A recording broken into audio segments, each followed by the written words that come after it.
Let us bow our heads just a moment for prayer.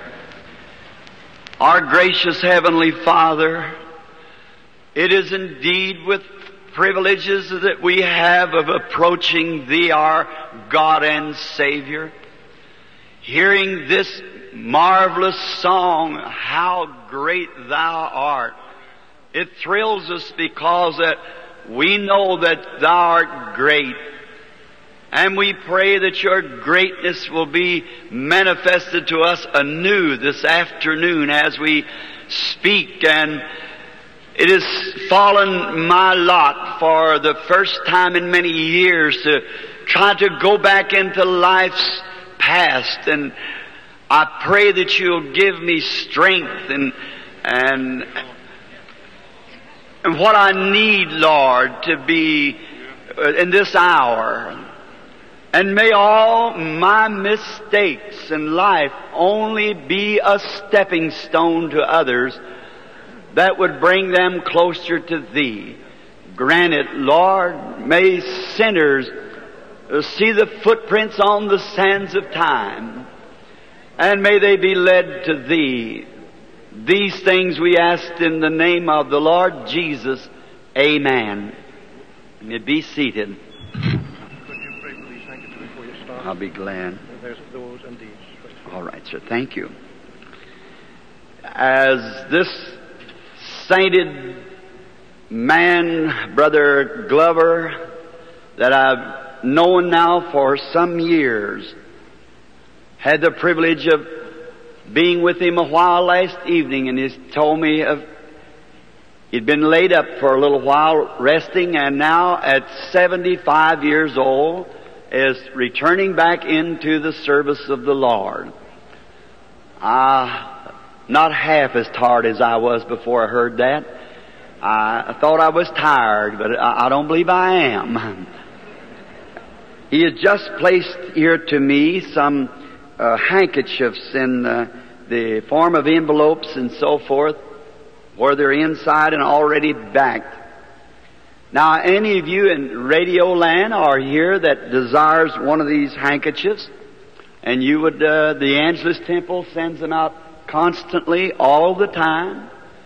You could write right here to Angelus Temple, and they'll pray over it, because I will assure you that it's a Scripture. It's a promise of God.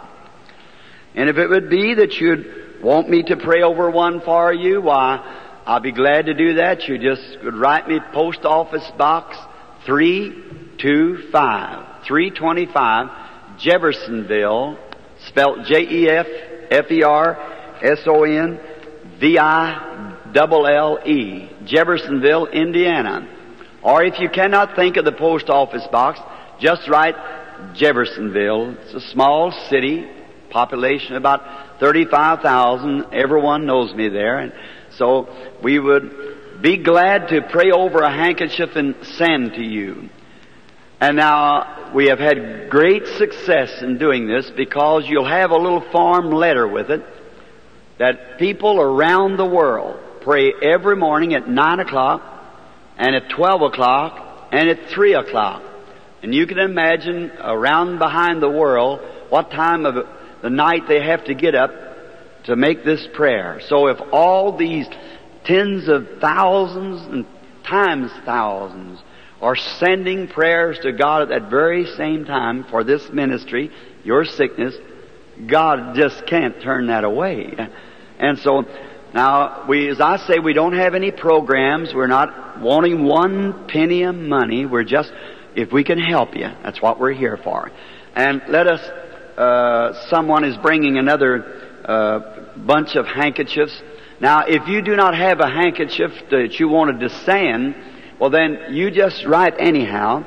If you don't need it right now, keep it in the book of Acts in the Bible, the 19th chapter. And it'll be a form of a little white ribbon that will be set in instructions how to confess your sins first. And thank you.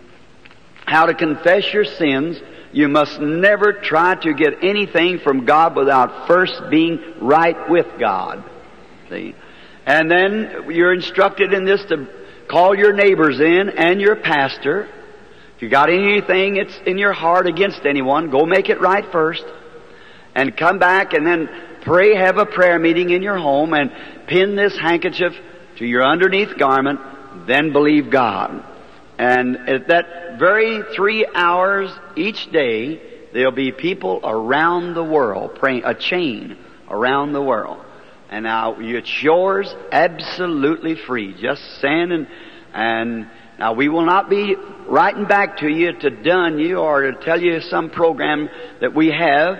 We want you to support program, but we don't have any for you to support, see. So it's not to get your address, it's just merely accommodation and a ministry of the Lord's that we're trying to carry on. Now let us bow our heads, and if you're in Radio Land, have your handkerchief laying there, just put your own hand upon it while we pray. Gracious Lord, we bring to Thee these little parcels. Perhaps some of them look to be maybe a little vest for a baby or some little undershirt or maybe a little pair of booties or something, a handkerchief that's going to the sick and the afflicted. Lord, it is according to Thy Word that we do this. For we read in the book of Acts that they taken from the body of your servant Paul handkerchiefs and aprons because they believed that your Spirit was on the man. And unclean spirits went out of people and afflictions and diseases left them because they believed. And now we realize, Lord, that we're not St. Paul, but we know that you still remain Jesus. Amen, amen, amen. And we pray that you'll honor the faith of these people. And it was said once that when Israel, trying to obey God, had been caught into a trap, the sea before them, the mountains on either side, and Pharaoh's army approaching. And one has said that God looked down through that pillar of fire with angered eyes, and the sea got scared and rolled back itself and made a path for Israel to cross to the promised land. Oh Lord, look down again when these parcels are laid upon the sick bodies in commemoration of Thy living Word. And may the disease get scared. Yes. Look through the blood of Thy Son Jesus who died for this atonement. And may the enemy be scared and move away, that these people might move into the promise that above all things that it is your desire that we prosper in health. Grant it, Father, for we send it with that attitude in our heart. And that's our objective. We send it in Jesus Christ's name. Amen. Thank you, Brother Glover. Thank you, sir. Now tonight being the closing of this part of the revival, I do not know whether it will be broadcast or not, but I'd like to say, if not to the radio audience, that this has been one of the finest meetings that I've had for many, many years. It's been solid, sound, most loving, cooperative meeting that I have been in for a long time. We're on the air until 4:15, brother, and they're listening to you all over Southern California, out into the islands and on the ships. We get messages from them, and so you got a big audience, thousands and tens of thousands. Thank you, sir. That's very good. Glad to hear that. God bless you all.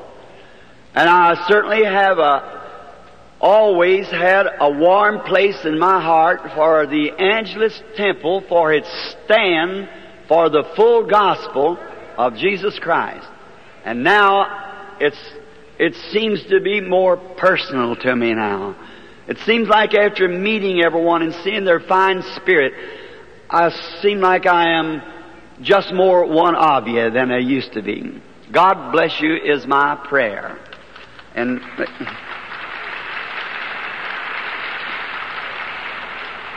thank you kindly.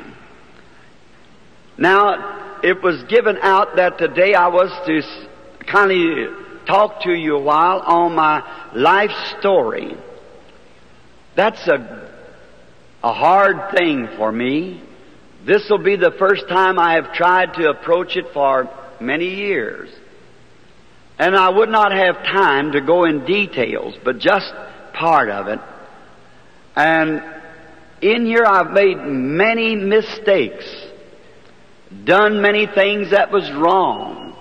And I desire that you in the radio land and you that are present, that you will not take my mistakes to be stumbling stones, but stepping stones to bring you closer to the Lord Jesus.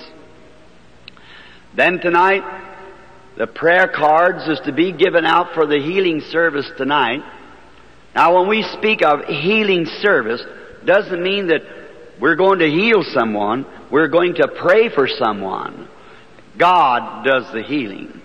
He's just been very gracious to me to answer prayer.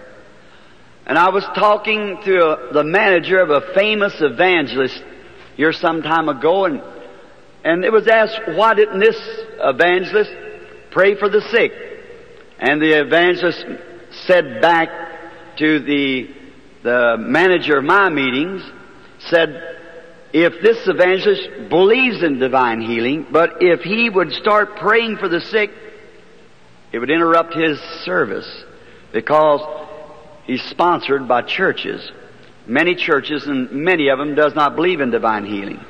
So I have an honor and respect for the evangelist, because he's keeping his place, his post of duty. He could perhaps, I could never take his place, and I doubt whether he could take my place. We all have a place in the kingdom of God. We're all joined together, different gifts, but the same Spirit. Different manifestations, I meant to say, but the same Spirit. And now, tonight, the services will begin. I think they said the concert begins at 6:30. And if you're out in the radio land, come in to listen to this. It'll be beautiful. It's always. And then I wish to say that the prayer cards will be given out immediately after this service. Just as soon as this service is dismissed, if you're here and want a prayer card, I was instructed in there just a few moments ago, my son, or Mr. Mercer, or Mr. Gold, they'll be giving out prayer cards. Just remain in your seat. As soon as the service is dismissed, just remain at your seat so the boys can get down through the line and get the prayer cards given out just as quick as possible. That'll be in the balcony, or on the floor, wherever, the bottom floors, or wherever you are. Just remain in your seat, and the boys will know that you're here for a prayer card. And then tonight we'll be praying for the sick, and if the Lord does not change my thoughts, I want to preach on the subject tonight. If you'll show us the Father, it will satisfy us. Now I wish to read for a text this afternoon, just to start off the life story, found over in the book of Hebrews, the 13th chapter. And let's begin here about, I'd say about the 12th verse. Wherefore Jesus also, that he might sanctify the people, with his own blood suffered without the gate. Let us go, therefore, to him without the camp, bearing his reproach. For here we have no continuing city, but we seek one to come. Now that is kind of a text. For you see, if it's a life story or anything pertaining to a human being, we don't glorify that, and especially a man's past, if it's been as dark as mine has been. But I thought if we read the Scripture, God would bless the Scripture. And my thought is that here we have no continuing city, but we seek one to come. Now, I know that you're very fond of Los Angeles. You have a right to be. It's a great, beautiful city with its smog and what more. Yet it's a beautiful city. Fine climate. But this city cannot continue. It's got to have an end. I've stood in Rome, where the great emperors and the cities that they thought they would build immortal, and dig down 20 feet to even find the ruins of it. I've stood where the pharaohs had their great kingdoms, and you dig down in the ground to find where the great pharaohs ruled. All of us like to think about our city and our place, but remember, it cannot stand. When I was a little boy, I used to go to a great maple tree in my country. We have a lot of hardwood. And then we had this maple trees, the sugar maple, and what we call the hard maple and soft maple. This great gigantic tree, it was the most beautiful tree. When I would come in from the fields of working the hay and the harvests, I would love to go to this big tree and sit down under it and look up, and I'd see its great, mighty branches sway in the wind, great, huge trunk. And I said, you know, I believe that this tree will be here for hundreds and hundreds of years. Not long ago, I took a look at the old tree. It's just a snag. For here we have no continuing city. No, nothing here on the earth that you can look at will continue. It's got to have an end. Everything that's mortal has to give away to an immortality. So no matter how good we build our highways, how fine we make our structures, it all has to go. For here there's nothing can continue. Just the unseen is what continues.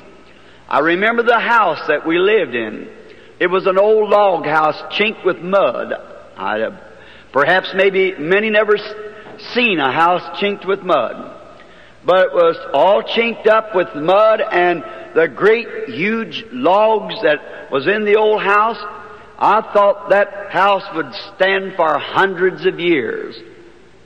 But you know, today where that house stood is a housing project. It's so much different. Everything's changing. But now I used to see my father. He was rather a short, stocky man, very strong. And he was one of the strongest little men that I knew of. I met Mr. Coots, a fellow that he used to work with in the logs. He was a logger. And about a year ago, and Mr. Coots is a very good friend of mine, a deacon in the First Baptist Church, and he said, "Billy, you ought to be a real powerful man." And I said, "No, I'm not, Mr. Coots." He said, "If you took after your daddy, you would be." He said, "I seen that man weighing 140 pounds load a log on the wagon by himself. It weighed 900 pounds. He just knew how to do it. He was strong. I'd seen him come into the place to wash and get ready for dinner when Mother would call him. And we had an old apple tree out in the front yard. And then there was 3 or 4 small ones along towards the back. And right in the middle tree, there was an old looking glass that had been broke, mirror, large one, and had been tacked on the side of the tree with some nails bent in. Kind of like what some of you carpenters listening would call coat hangers. It had been bent in to hold the glass in its place. There was an old tin comb. How many ever seen an old tin, the old-fashioned tin combs? I can just see it. And then there was a little wash bench, just a little board with a little slanting leg beneath it tacked against the tree. A little old half-sulfur pump there that we pumped the water out, and we washed at this old tree. And Mama used to take meal sacks and make towels. Anybody ever use a meal sack towel? Well, I'm sure I'm feeling at home now. And those big old rough towels, and when she'd give us little kiddies a bath, she'd feel like she was rubbing the hide off every time she rubbed. And remember that old meal sack, and she'd pull some of the strings out and make little tassels to kind of decorate it up. How many ever slept on a straw tick? Well, I will say. How many ever know what a shuck pillow was? Well, Brother Glover, I'm at home now, sure enough. Straw tick, well, it hasn't been too long since I just come off of one. And it was, it's good sleeping, cool. Then in the wintertime, they take the old feather bed and lay on it, and then have to put a piece of canvas over the top of us to cause the snow blowed in the cracks in the house, where the old clapboard shingles would turn up, and the snow would sweep through it. And I can remember that very well. And then Pop used to have a shaving brush. Now this is going to get you. It was made out of corn shucks. A shaving brush with corn shucks. He'd take Mother's old lye soap that she had made, fix it up and put it on his face with this corn shuck brush and shave it with a big old straight razor. And on Sunday, he'd take the pieces of paper, stick around his collar that wore celluloid collars, and put it around the collar like this to keep the lather from getting on his shirt collar. Did you ever see that done? Why, my. I remember a little old spring down below where we used to go get a drink of water and get our water out of an old gourd dipper. How many ever seen a gourd dipper? Well, how many of you is from Kentucky anyhow? Well, just look at here at the Kentuckians. Well, I'm right. I thought it was all Okies and Arkies out here. But look like Kentucky's moving in. Well, they did strike oil in Kentucky a few months ago, so maybe some of them's coming this way. And then I remember when Dad used to come in and take his wash for dinner, and he'd roll up his sleeves, them little short stubby arms. And when he'd pull up his arms to wash, throw the water up on his face, the muscle just wadded in his little arms. And I said, my daddy will live to be 150 years old. He was so strong, but he died at 52. Here we have no continuing city. That's right. We cannot continue. Now let's take a little trip, all of us. There's every one of you here that has a life story, just as I do. And it's good to stroll down memory's lane once in a while. Don't you think so? Just go back, and let's all go back for a while. Back to similar experiences as a little children. And now the first part of the life story, I'll just give it a little touch because it's in the book and many of you have the book. I was born in a little mountain cabin way up in the mountains of Kentucky. They had one room that we lived in, no rug on the floor, not even wood on the floor. It was just simply a bare floor. And a stump, top of a stump cut off with 3 legs on it, that was our table. And all those little Branhams would pile around there and out on the front of the little old cabin and waller down, looked like where a bunch of possums had been wallering. Out there in the dust, all the little brothers, there was 9 of us. And one little girl. And she really had a rough time amongst that bunch of boys. We have to respect her yet today from the things that we did in those days. She couldn't go with us anywhere. We'd run her back. She was a girl. So she couldn't take it, So we had, and all remember that back behind the table, we had just 2 chairs. And they were made out of limb bark. Just old hickory saplings put together, and the bottom of them laced with hickory bark. Did anybody ever see a hickory bark chair? Yeah. And I can hear Mama yet. Later on when we got into a place where she could have a wooden floor with those babies on her lap like this and rocking that old chair, just bang, diddy, bang on the floor. I remember to keep the little ones from going out the door when she would be washing or something, she'd lay a chair down and turn it kind of cat-cornered across the door to keep the little ones from getting out when she had to go to spring to get water and so forth. And Mother was 15 years old when I was born. Dad was 18. And I was the first of the 9 children. And they told me that the morning I was born, now we was very poor, just the poorest of poor. And we did not even have a window in this little cabin. It had like a little wooden door that you open. I doubt whether you ever seen anything like that. A little wooden door that opened instead of a window. You keep it open in the daytime, you closed it at night. We couldn't turn on the electric lights or even burn kerosene in those days. We had what you call a grease lamp. I don't know whether you ever know what a grease lamp was. Well, and did you ever burn a pine knot? Just take a pine knot and light it and lay it up on a lid. It'll burn. And that's smoked up a little bit, but they had no furniture anyhow to smoke up, so the cabin got to smoking. It drawed good because there's plenty of roof up there for it to draw through. So and I was born on April the 6th, 1909. Of course, you know that makes me a little over 25 now.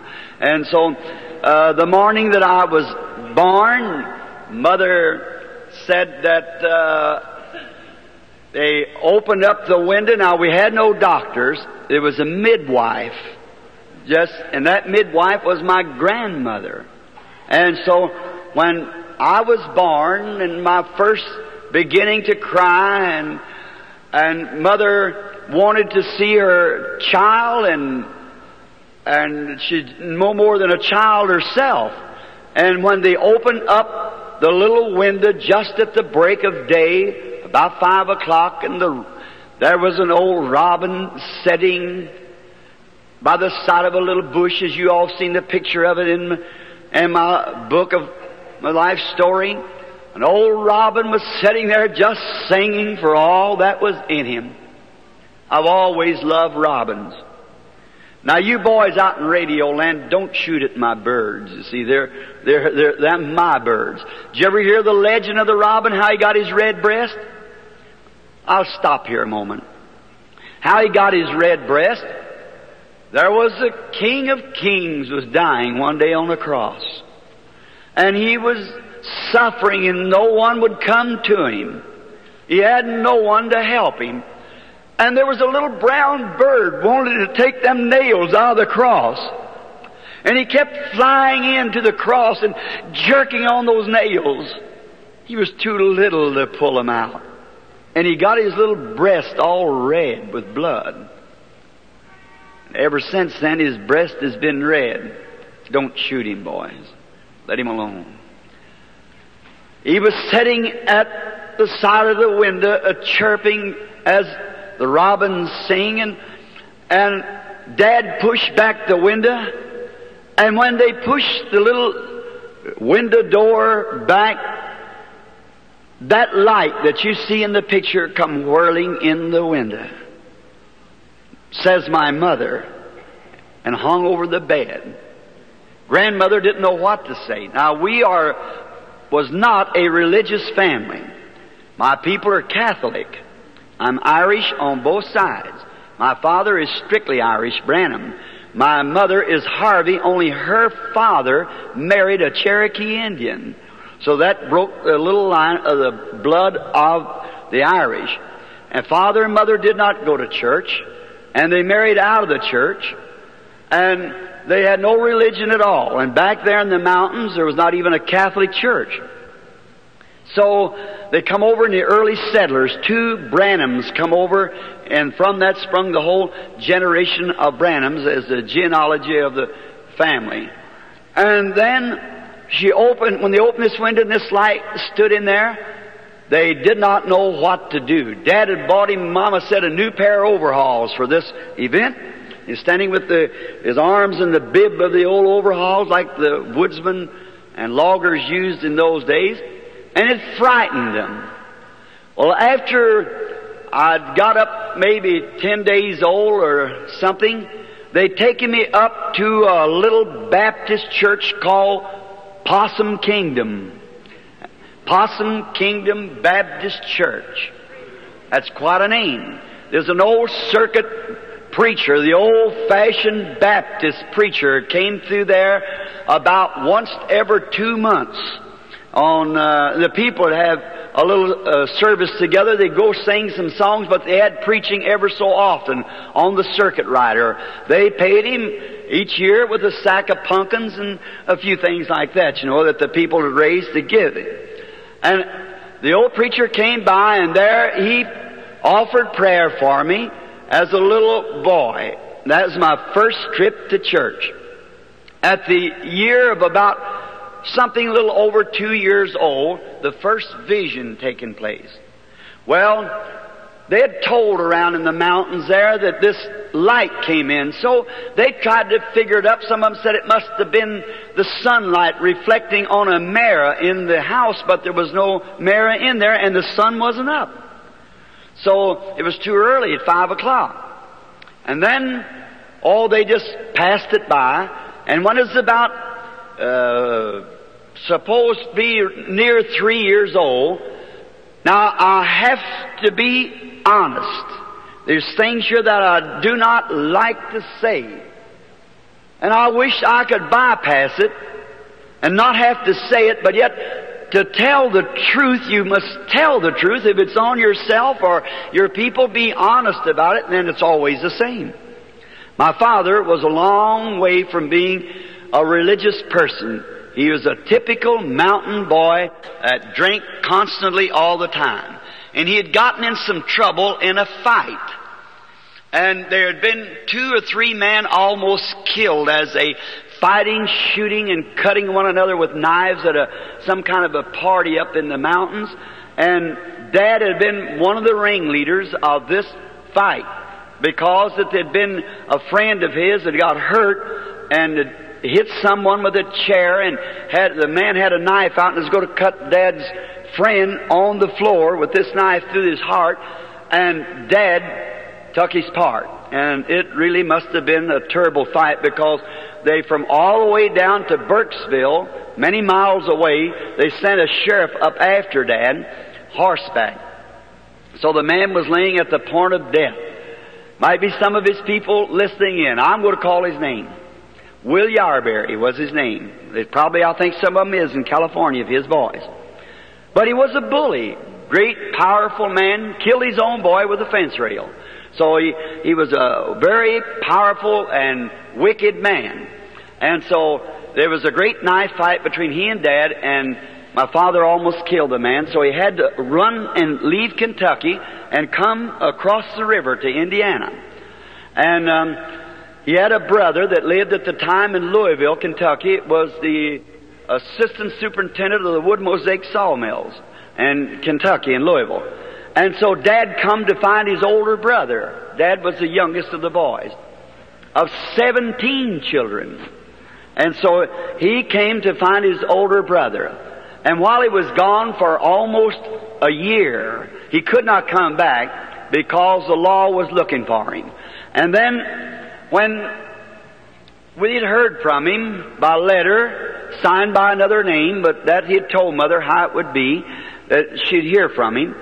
And then I remember one day, the spring, this little cabin was just behind the house, and during that time, after there's 11 months difference between me and my next brother, and he was still crawling, and I had a big rock in my hand, and I was trying to show him how hard I could throw this rock. And the old mud where the spring had run out of the ground and made the muddy ground, and I heard a bird, and it was singing up in a tree. And I looked up to that tree, and the bird flew away. And when it did, a voice spoke to me. I know you think I could not think and remember that, but the Lord God who judged the earth and the heavens and all there is knows that I'm telling the truth. That bird, when it flew away, a voice came from where the bird was in the tree, like a wind caught in the bush, and it said, "You'll live near a city called New Albany." And I've lived from the time I was 3 years old until this time within 3 miles of New Albany, Indiana. I went in and told my mother about it Well, she thought I was just dreaming or something. Later we moved to Indiana, and Father went to work for a man, Mr. Wathen, a rich man.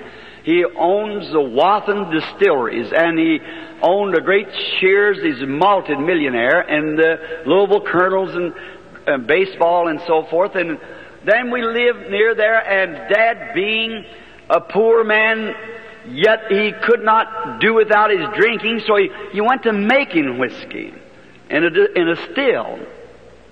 And then it worked a hardship on me, because I was the oldest of the children.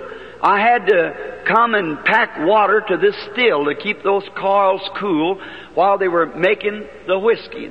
Then he got to selling it, and then he got 2 or 3 of those stills. Now that's the part I don't like to tell, but it's the truth. And I remember one day from the barn coming up to the house crying, because out at the back of the place was a pond where they used to cut ice. Many of you remember when they used to cut ice and put it in sawdust. Well, that's the way Mr. Wathen kept ice out there in the country. And Father was a chauffeur for him, a private chauffeur. And when this pond was full of fish, and when they would go to cutting the ice and bring it in and put it in the sawdust, and when the ice melted in the summertime, as it went down, it was kind of clean, I suppose, more like a lake ice, and they could use it not to drink, but to keep water cold, put it around the buckets and their milk and so forth. One day, packing water from back out at this pump, which was about a city block, I was squalling to who wouldn't have it, because I'd come from school and all the boys went out to the pond fishing. I just loved to fish. And so they all got to go fishing but me, and I had to pack water for this still. Of course, that had to be Mum as prohibition. And it was such a hardship. And I remember coming along there with a stump toe. I had a corn cob wrapped under my toe to keep it out of the dust. Did you ever do that? Just put a corn cob under your toe like this and wrap a string around it. It holds your toe right up like a turtle head almost, sticking up.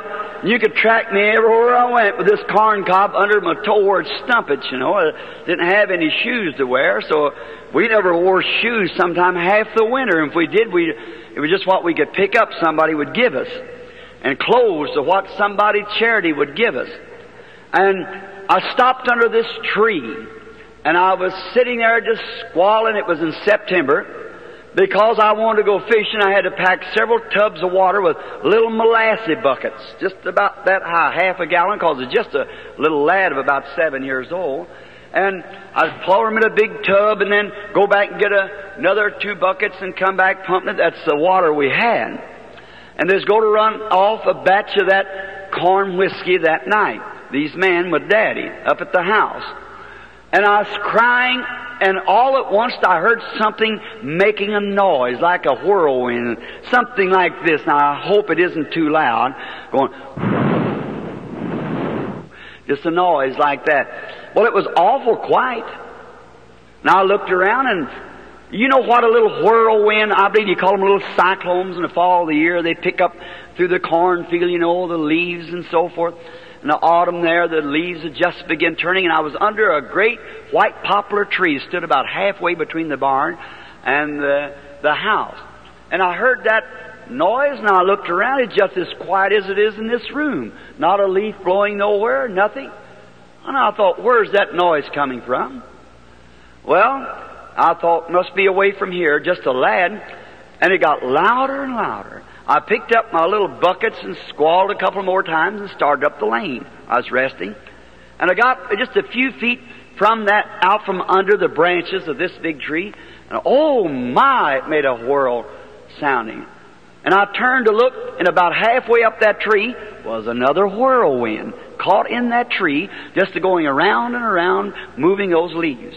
Well, I thought nothing strange about that, because it just, in that time of year, and the autumn, those whirlwinds come, we call them whirlwinds, and they pick up dust. You've seen them on the desert like that, same thing. So I watched, but it didn't leave off. Usually it's just a puff for a moment, and then it goes, but it had already been in there 2 minutes or more. Well, I started up the lane again, and I turned to look at this again.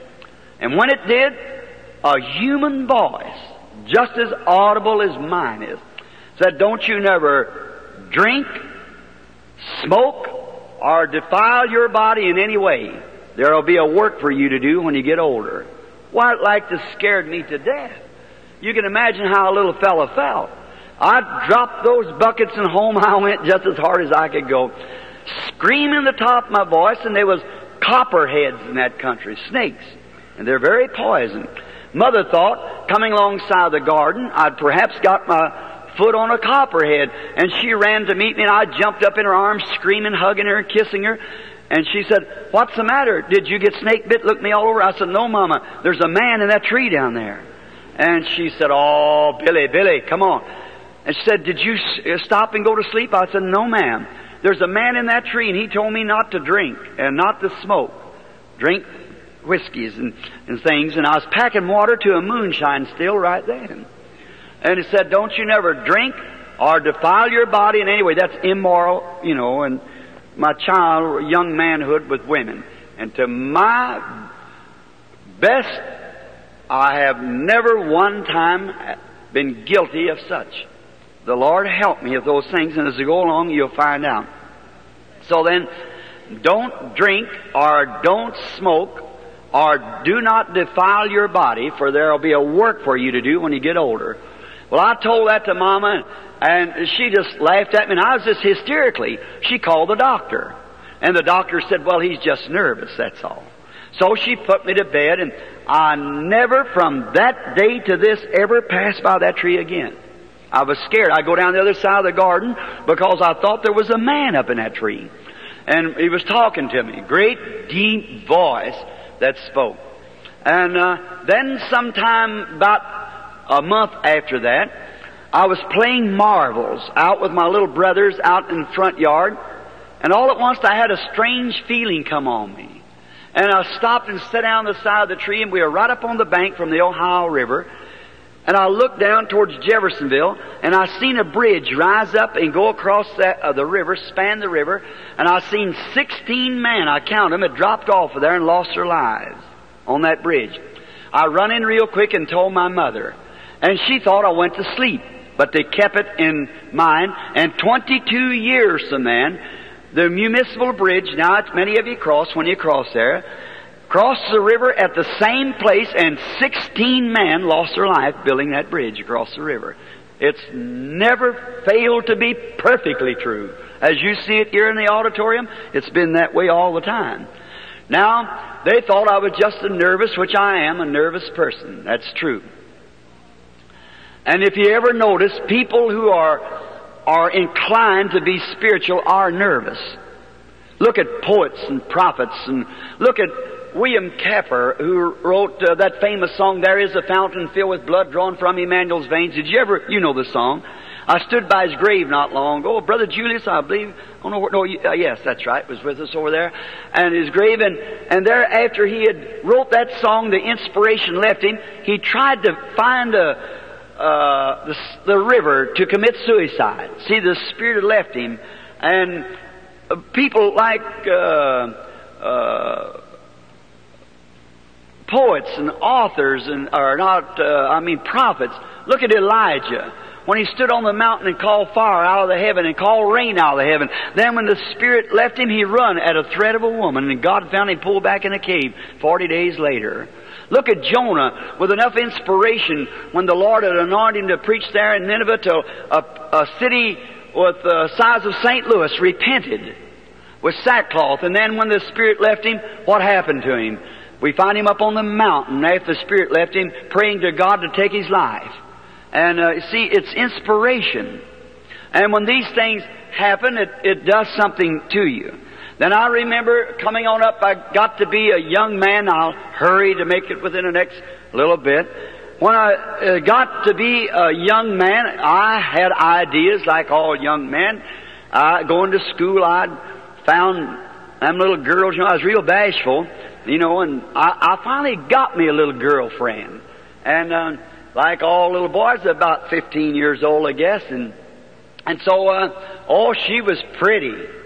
My, she had eyes like a dove, and she had teeth like pearl, and a neck like a swan, and she was really pretty. And another little boy, we were buddies, so he got his daddy's old Model T Ford, and we got a date with our girls, and we was going to take them out riding. We got enough, about 2 gallons of gasoline. We had to jack the back wheel up to crank it. I don't know whether you ever remember that or not, to crank it, but we was going along pretty good. And so I had a few nickels in my pocket, and we stopped at a little place and you could get a ham sandwich for a nickel.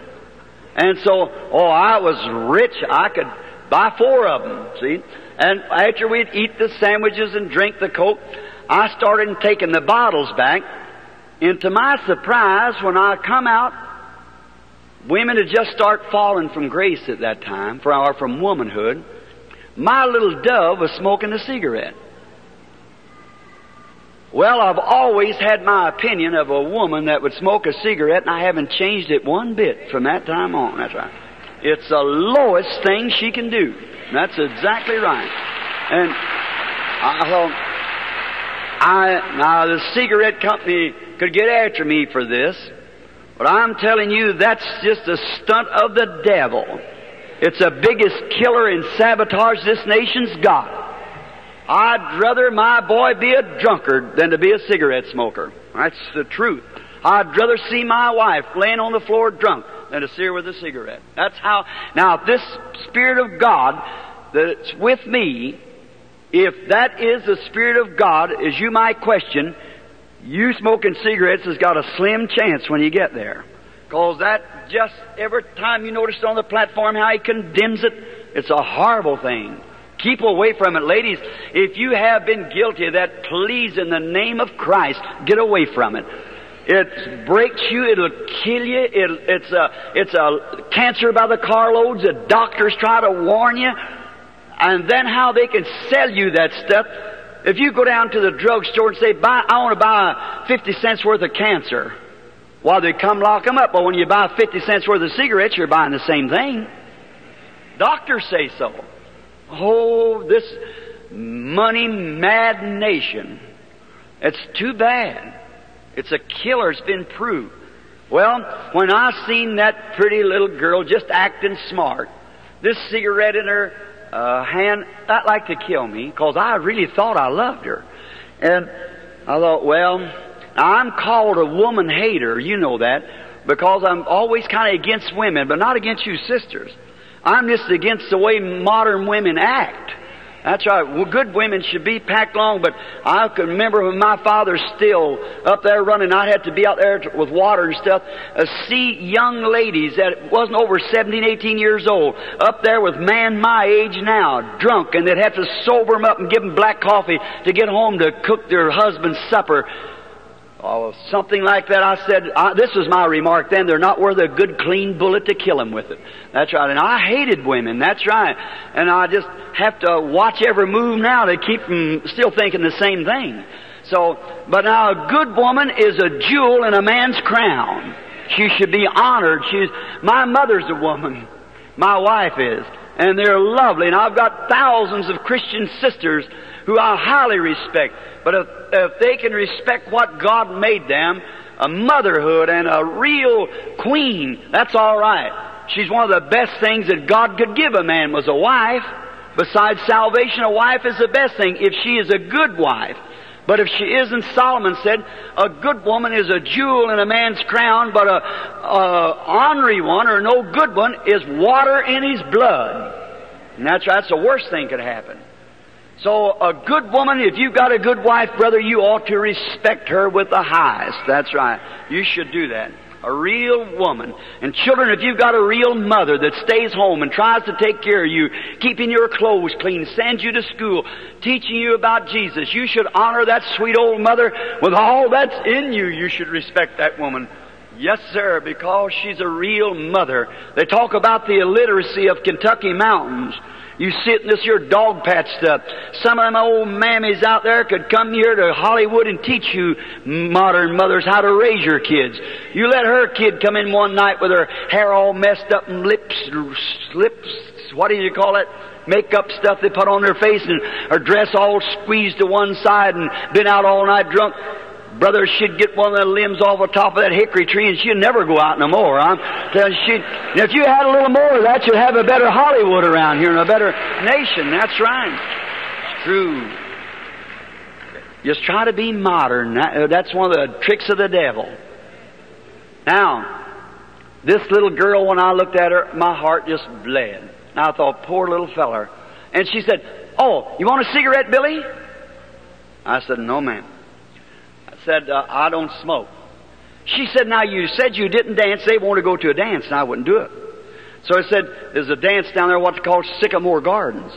And I said, "No, I don't dance." She said, "Now, you don't dance, you don't smoke, you don't drink. How do you have any fun?" I said, "Well, I like to fish. I like to hunt." That didn't interest her. So she said, "Take this cigarette." And I said, "No, ma'am, thank you. I don't smoke."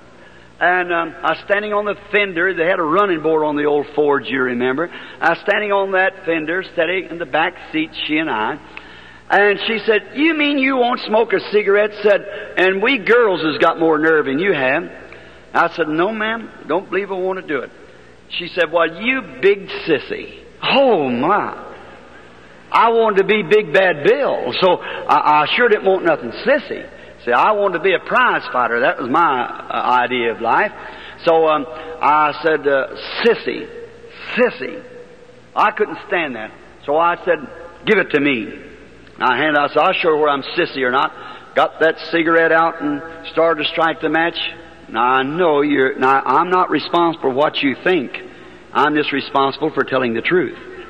When I started to strike that cigarette, just as much determined to smoke it as I am to pick up this Bible, see, I heard something going. I tried again. I couldn't get it to my mouth. I got to crying. I threw the thing down, and they got to laughing at me, and I walked home. Went up through the fields, sat down out there crying, and it was a terrible life. I remember one day Dad was going down the river. The boys, my brother and I, we had to take a boat and go up and down the river hunting bottles to put the whiskey in. We got a nickel a dozen for them to pick them up along the river. And Dad was with me, and he had one of these little flat, I believe, about a half-pint bottles. And there's a tree had blown down, and Dad and this man was with him, Mr. Darnbush.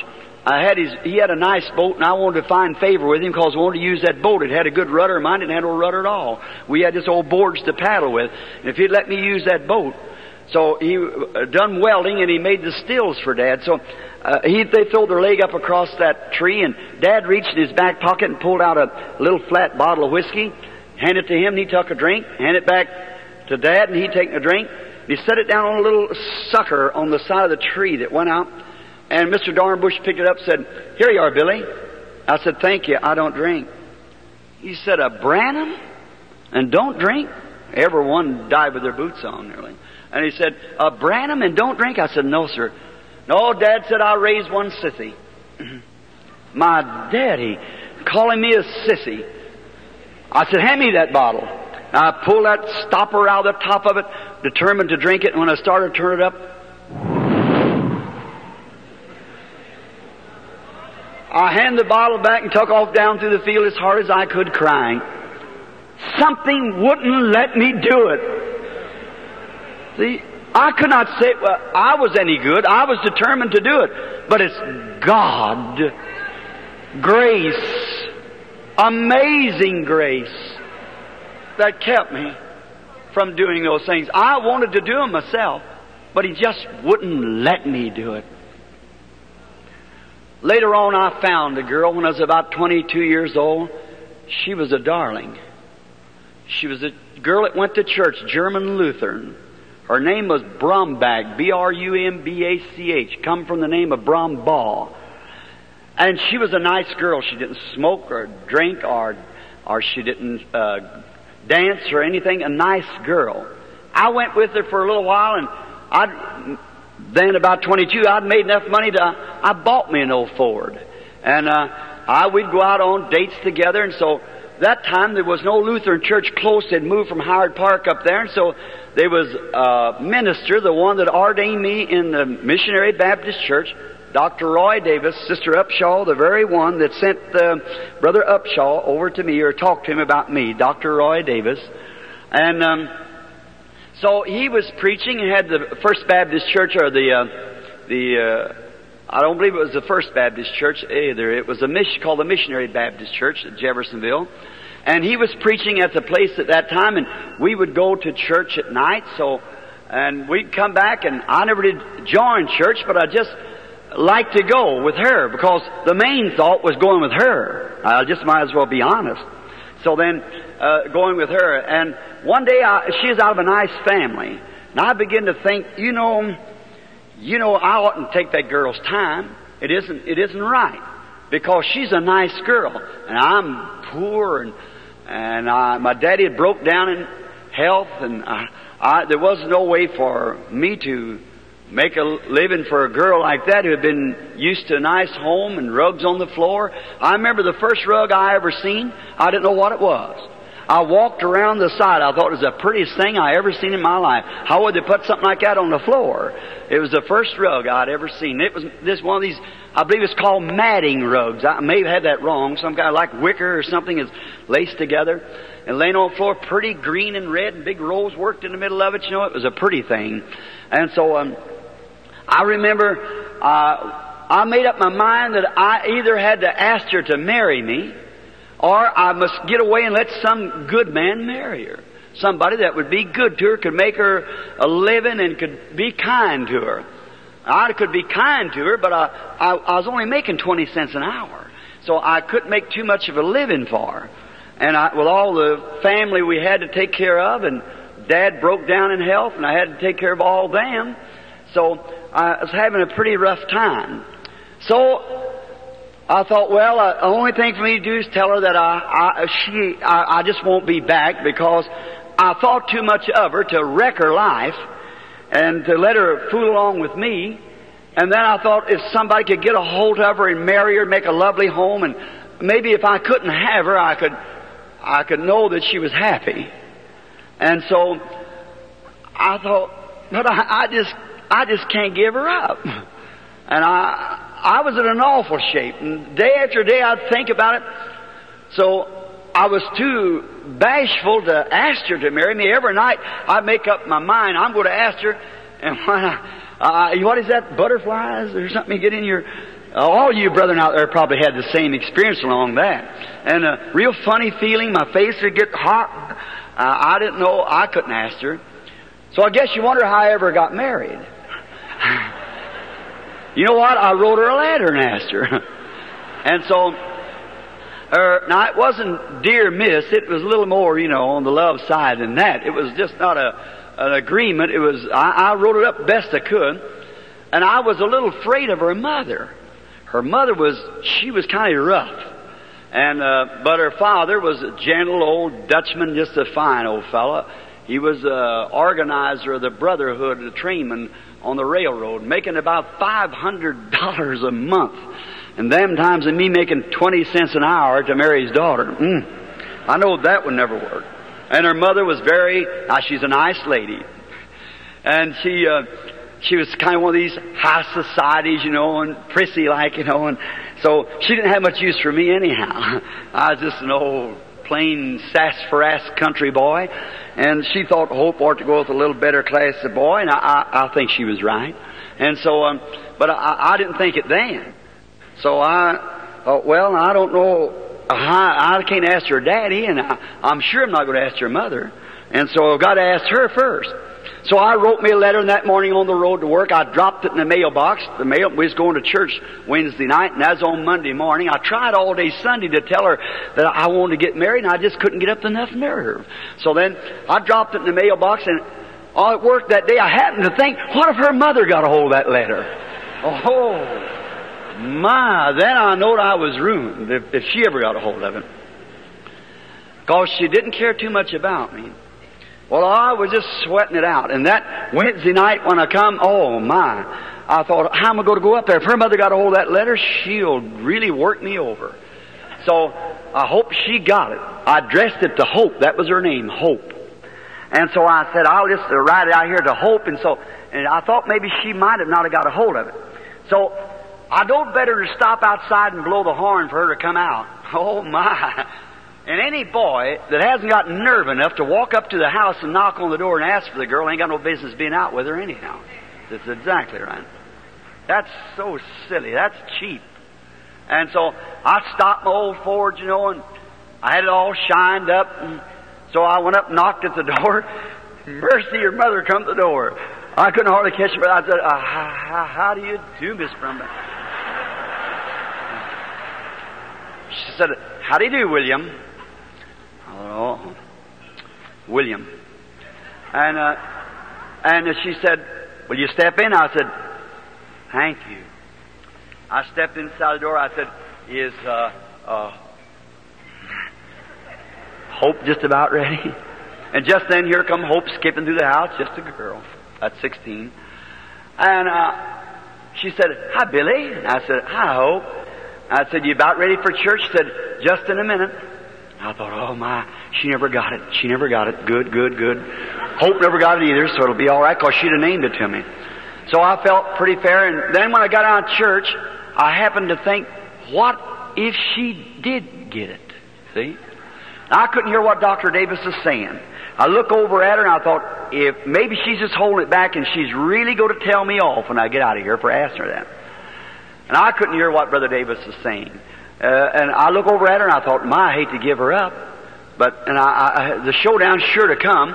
So after church we started walking down the street together, going home, and so we walked to the old Ford, and so all along the moon is shining bright. So when I look over and she's pretty, boy, I look at her and I thought, how I would like to have her, but guess I can't. And so I walked on a little further, and I look up at her again. I said, how you feeling tonight? She said, oh, I'm all right. And we stopped the old Ford down, and we started to get out, around the sidewalk, around the corner, go to her house, and I was walking up to the door with her. I thought, she probably never got the letter, so I just might as well forget it. I'll have another week of grace anyhow. So I got feeling pretty good. She said, Billy? I said, yeah. She said, I got your letter. Oh, my. I said, you did? She said, uh-huh. Well, she just kept walking on, never said another word. I thought, woman, tell me something. Run me away or tell me what you think about it. And I said, did you read it? She said, uh-huh. My. You know how a woman can keep you in suspense? Oh, I didn't mean it that way, you see, but anyhow, I thought, why don't you say something? See, and I kept going on. I said, did you read it all? Uh-huh. So he's almost to the door. And I thought, boy, don't get me on the porch, because I might not be able to outrun him. So you tell me now. And so I kept waiting. And she said, Billy, I would love to do that. She said, I love you. God bless her soul now. She's in glory. She said, I love you. Said, I think we ought to tell the parents about it. Don't you think so? And I said, honey, listen, let's start this out with a 50-50 proposition. I said, I'll tell your daddy if you'll tell your mother. Rooting the worst part off on her to begin with. She said, all right, if you'll tell Daddy first. I said, all right, I'll tell him Sunday night. And so Sunday night come, I brought her home from church. She kept looking at me, and I looked. It's 9:30. It's time for me to get going. So Charlie was sitting at his desk typing away, and Miss Bromback sitting over the corner doing some kind of a crocheting, or them little hooks you put over the things, I don't know what you call it. And so she was doing some of that kind of stuff, and Hope kept looking at me. She'd frown at me, motion to her daddy. And oh my, I thought, what if he says no? So I started out to the door. I said, well, I guess I better go. And I walked to the door, and she started over at the door with me. She'd always come to the door and tell me good night. So I started at the door, and she said, aren't you going to tell him? And I said, I'm sure trying to, but I don't know how I'm going to go to do it. And she said, I'll just go back and you call him out. So she walked back and left me standing there. And I said, Charlie, He turned around and said, "Yeah, Bill." I said, "Could I talk to you just a minute?" He said, "Sure." He turned around from his desk. Miss Brumback looked at him, looked toward Hope, looked at me. I said, "Would you come out on the porch?" He said, "Yes, I'll come out." So he walked out on the porch. I said, "Sure is a pretty night, isn't it?" He said, "Yes, it is." I said, "Sure been warm." Certainly has. He looked at me. I said, "I've been working so hard." I said, "You know, even my hands is getting callous." He said, "You can have her, Bill."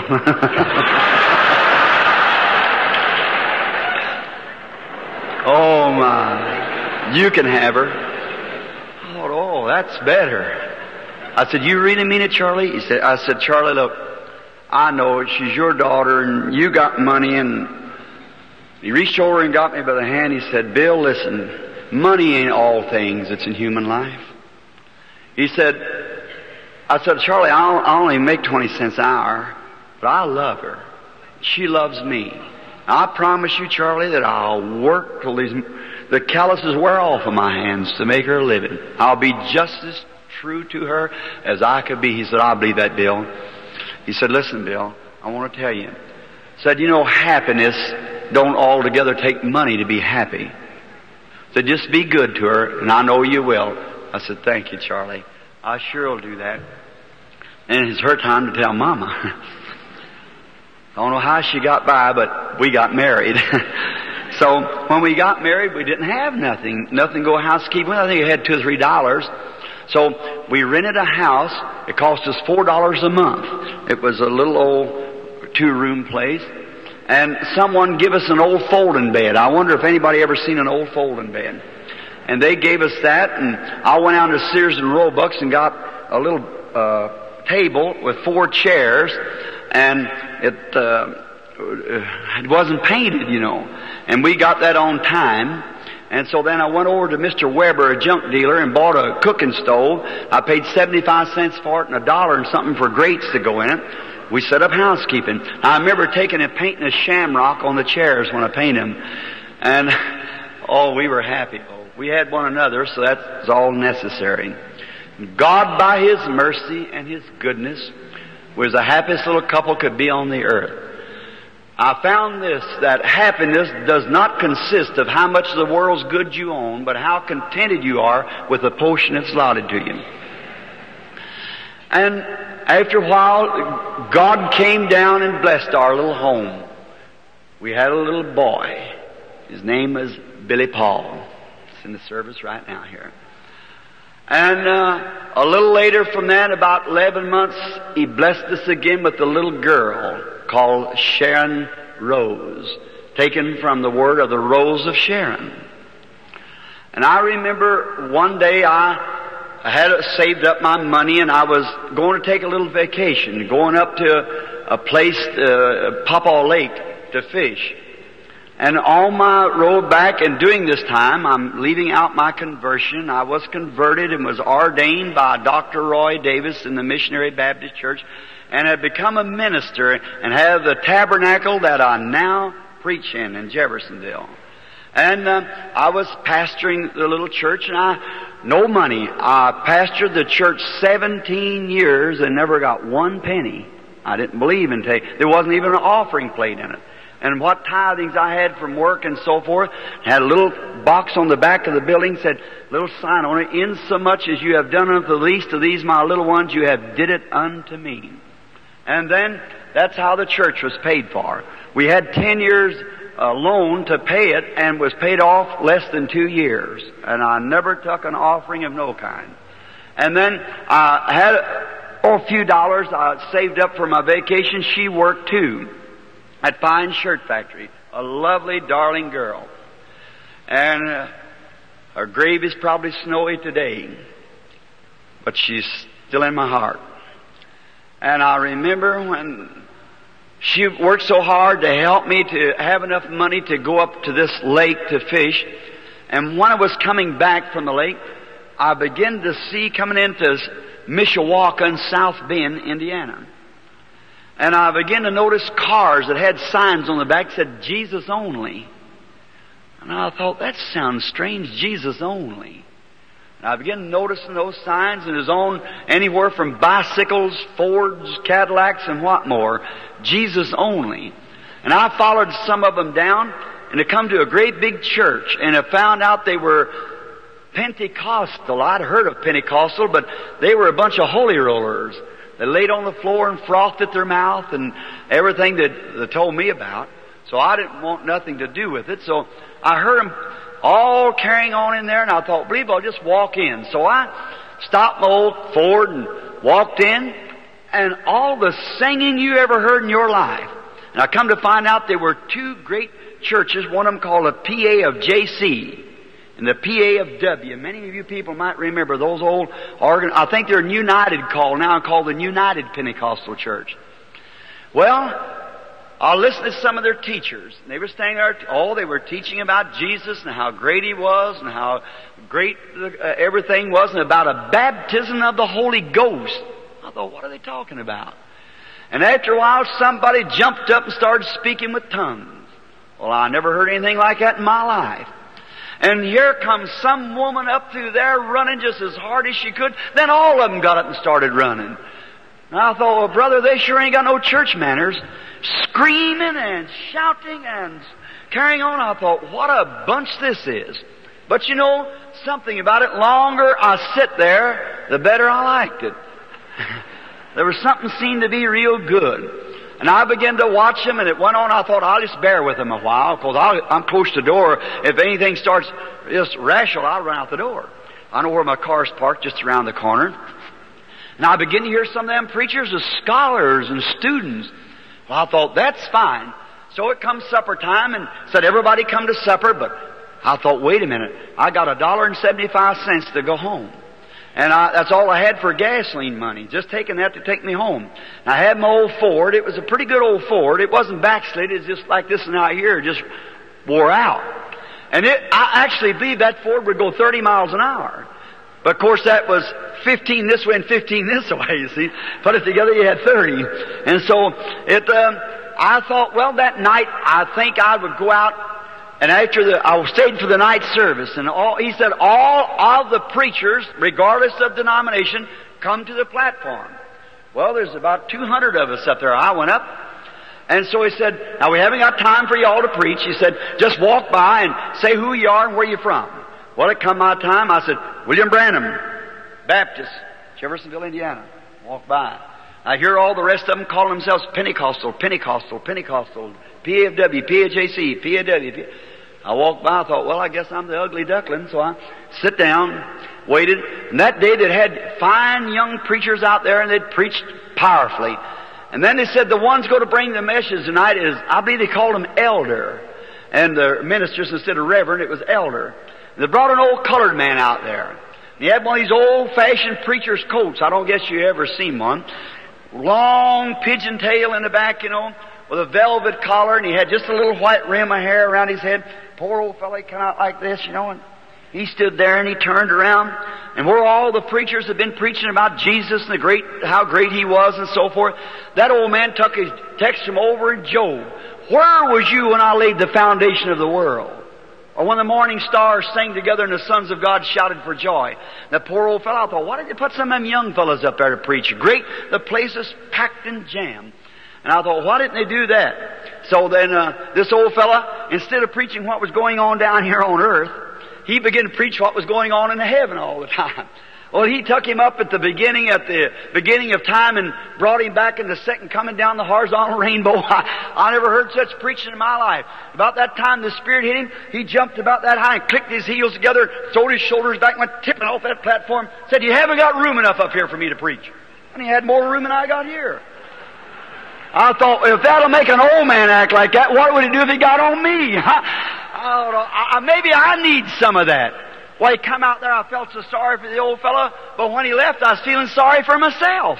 And I looked at him go off there. I went out that night, and I thought, now the next morning I'm not going to let nobody know who I am. So I went That night I pressed my trousers. I went out in the cornfield to sleep, and I went out and bought me some stale rolls. I bought a whole bunch of them for a nickel. There's a hydrant down there. I got some water, so I know that would last me a little while. So I got me some water and drank it and went and eat my rolls and come back, got another drink of water and went out in the cornfield, took the 2 seats and laid my little seersucker trousers in there, pressed them on the seat. And that night I prayed pretty near all night. I said, Lord, what is this I got into? I never seen such religious people in my life. And I said, help me to know what this is all about. And the next morning, I got down there and invited us for breakfast. Of course, I wouldn't come eat with them because I had nothing to put in the offering. And I just went back. And the next morning, when I went in, I eat some of my rolls and sat down. And there's got on a microphone. And I'd never seen a microphone before. And I was scared of that thing. So they had a little string hanging up here and hanging down one of them drop mics like. And he said, last night on the platform, there was a young preacher here, a Baptist. I thought, uh-oh, I'm good for working over now. And it said, he was the youngest preacher on the platform. His name was Branham. Does anybody know any whereabouts of him? Tell him to come on, we want him to bring the morning message. Oh my. I had a little t-shirt on and seersucker trousers, you know, and we Baptists believe you had to have a suit on to get in the pulpit, you know, so... And I just sat real still. And during the time, they had it up in the north then, because their international convention, the colored people couldn't come to it in the south. They had the colored there, and I was a southerner. Had starch in my collar yet. You see, thought I was a little better than somebody else. And it happened to be that morning, sit right down by me was a colored man. So I sat and looked up at him. I thought, well, he's a brother. And he said, anybody know the whereabouts of William Branham? I scooped down the seat. So he said, announced it the second time. Said, anybody on the outside, he pulled his little mic in, know the whereabouts of William Branham, tell him we want him on the platform for the morning message. He's a Baptist preacher from southern Indiana. I just sat real still and ducked down. You know, nobody knew me anyhow. That colored boy looked over at me and said, you know where he is?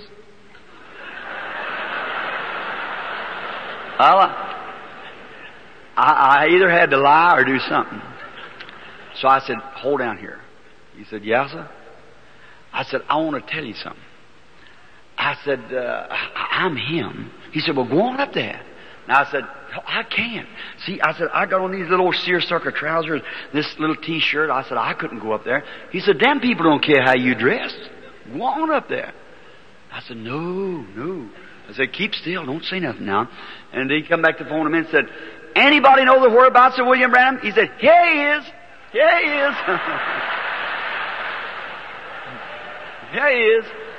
Oh, my. There I got up with that little t-shirt on, you know, and here he said, come on up, Mr. Branham. We want you to bring the message. Oh, my. For all them preachers.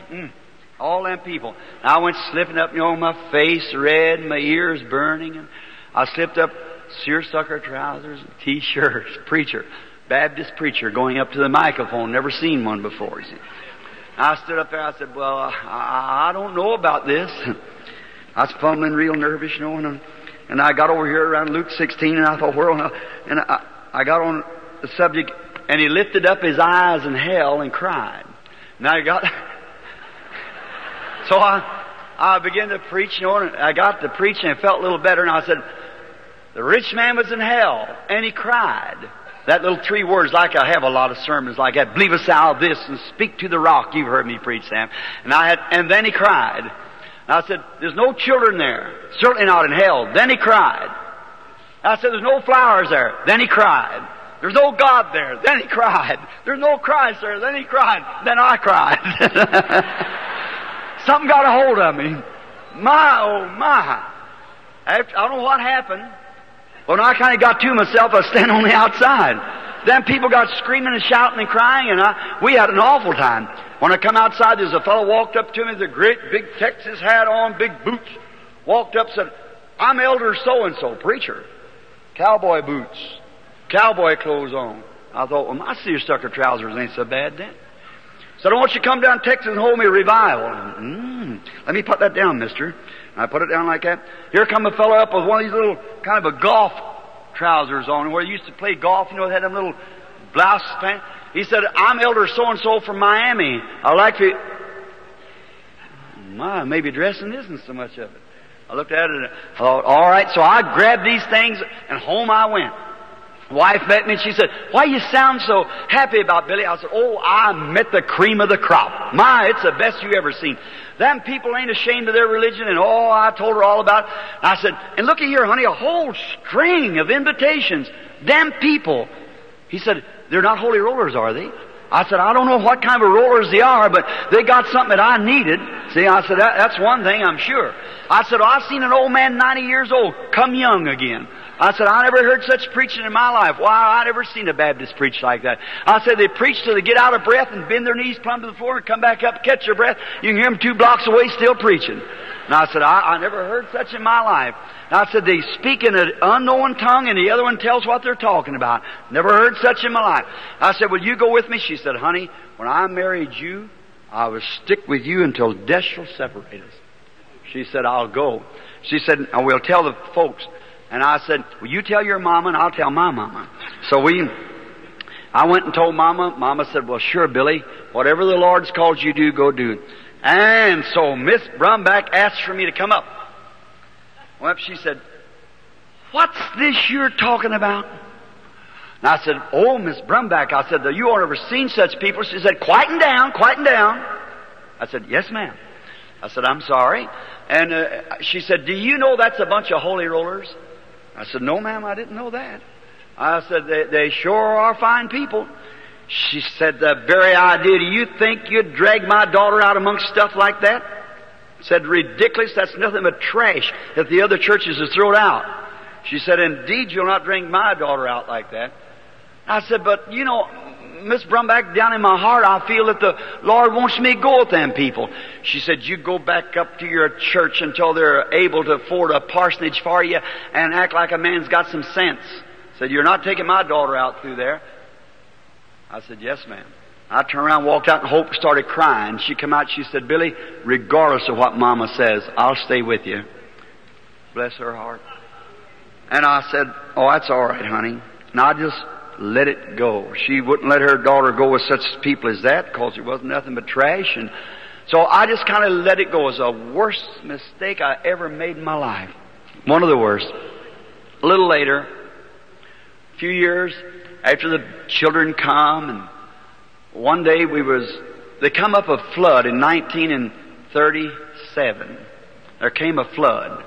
And I was on patrol at that time, and I was trying my best to bring the people out of the flood, houses tearing down, and my own wife took sick, and she was real sick with pneumonia. And they took her out, the regular hospital so full we couldn't put her in there, so we taken her out to the government where they had a room out there. And so then they called me back out, and I always lived on the river and quite a boatman. So I was trying to get the people, rescue them from the flood. And then they called me, said, there's a house over on Chestnut Street's about ready to go in. There's a mother and a bunch of children in there. Said, if you think your motor can get into them. I said, well, I'll do all I can. And shooting those waves, the dike had broke up there, and oh my, they were just washing the city out. And I would give it all the juice that I could, and finally down across the alleys and through the places, and I got there close to where the old levee was, the water pouring through, and I heard someone scream, and I seen a mother stand out on the porch, and there's them big rollers going through like that. Well, I went on up this way as far as I could and hit the stream and come back and got on that side. I got my boat stopped just in time to tie it around the pillar of the post of the door, post or porch post, and I run in and grabbed the mother and got her in there, 2 or 3 of the children, and I undone my boat and got her back, come out way down below and got her over to the shore about 1.5 miles across the city. So I got her to the shore, and then when I got over there, she had fainted, and she screaming, my baby, my baby. Well, I thought that she meant she left the baby in the house. Ooh, I tucked back again while they was trying to take care of her, and I come to find out she was wanting to know where her baby was there. There was a little fellow about 3 years old, and I thought she meant a little nursing baby or something. And so I tucked back and got over there, and when I got that boat and got on the inside and couldn't find old baby, and the porch give away, and the house went in. And I run real quick and grabbed the piece there that was floating my boat, got into the boat and pulled that and loosened it up, and they done got me out into the current of the main river then. And it was about 11:30 at night, and it's sleeting and snowing. And I grabbed a hold of the starter string, and I tried to pull the boat, and it wouldn't start. And I tried, and it wouldn't start. And I tried again, getting farther in that current. The falls just below me. And I was trying real hard, and I thought, oh my, here's my end. This is it. And I'd try real hard, and I said, Lord, please don't let me die a death like this. I'd pull, and it'd come back to me, what about that bunch of trash that you wouldn't go to? I put my hand back on the boat, and I said, God be merciful to me. Don't let me leave my wife and baby like this. And them out there sick, please. And I just kept pulling like that, and it wouldn't start, and I could hear the roaring down there, because just a few minutes, and oh my, that would be it. And I said, Lord, if you'll forgive me, I promise you I'll do anything. And kneeling in that boat there in the sleet hitting me in the face, I said, I'll do anything that you want me to do. And I pulled again, and it started. And I turned all the gas on it I could, and finally got into the shore, and I went back to find the truck, patrol truck, and I thought some of them said, say, the government just washed away my wife and baby in there. Both babies. And I tuck out for the government as hard as I could, and the water was standing about 15 feet deep all through it. And there was a major there, and I said, Major, what happened to the hospital? He said, now don't be worried. Do you have anyone in there? I said, yes, a sick wife and 2 babies. He said, they all got out. Said they're in a freight car, and they've headed towards Charleston. I got my boat and got my car and my boat in the back of it and run out there and then the creeks had come down about 2.5 or 3 miles wide. All night long I tried to, some of them said the freight car washed off the tracks out there on the trestle. Well, find myself marooned out on a little island, sat there 3 days. I had plenty of time to think about whether that was trash or not. Just beating, where's my wife? Finally, when I found her, and a few days after I got out and got across, she was way up to Columbus, Indiana, in the Baptist auditorium where they'd made a hospital-like sick rooms on little government cots. And I ran to her as hard as I could, trying to find where she was, screaming, hope, hope, hope. And I looked, and there she was laying on a cot, and TB had set in. She raised her little bony hand, and she said, Billy. And I run to her, and I said, Hope, honey. She said, I look awful, don't I? I said, no, honey, you look all right. For about 6 months, we worked with everything that was in us to try to save her life, but she kept getting lower, lower. One day I was on patrol, and I had my radio turned on, and I thought, I heard him make a call on the radio, said, for William Branham, wanted the hospital at once, wife dying.